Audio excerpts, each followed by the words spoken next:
dadaalka ayaa guusha keena waxa aysan dad fara badani ogeyn ama aysan muhiimad weyn aysan siinin la iskuna dhaafay waa dadaalka waa dadaalka iyo kulcelinta faraha badan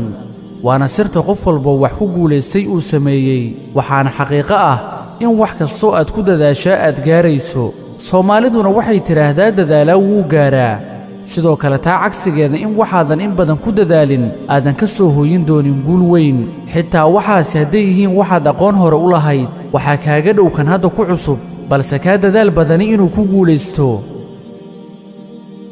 nin ayaa hadda ka hor soo iibsaday fardaha tartanka orodka lagu galo kadibna wuxuu ku xareeyey beer uu lahaa wuxuuna fardihii ku duldhejiyey calaamad weyn oo ay ku qoran tahay faraska adduunka ugu dheereeya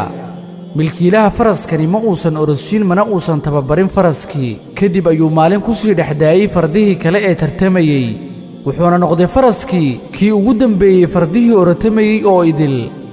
milkiilaha islamarkiiba faraskii ayuu ka qaaday calaamaddii ku dhegsanayd wuxuuna ku dhejiyey calaamad kale oo ay ku qoran tahay faraska uu adduunku ka dheereeyey waxqabad la'aan dadaal la'aan iyo ficil la'aan dadku guuldaro ayay kala kulmaan kadibna nasiibka ayay eedeeyaan nolol aan lahayn aragti fog geesinimo iyo qoto dheeraan waa indhala'aan maskaxda yar ee daciifka ah ee cajsiga badan ayaa door bida waddo fudud iyo waddada ay isleedahay way ugu gaaban tahay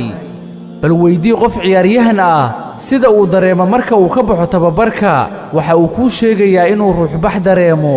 haddii uusan sidaasi dareeminna micnaheedu waa inuusan maalintaasi aad u tababaran waxaan xasuustaa mar aan jiim dhiganayey markii iigu horraysay ee aan jiim sameeyana ay ahayd in aan si wacan u seexan waayey habeenadii ugu horreeyey xanuun zaa'id ah oo aan murqaha ka dareemayey awgiisa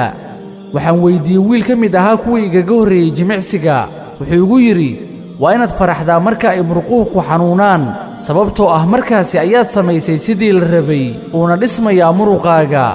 waa sidaas oo kale wax walba oo waxtar leh waxay u baahan yihiin in loo dadaalo loo adkaysto juhdi badanna la gelsho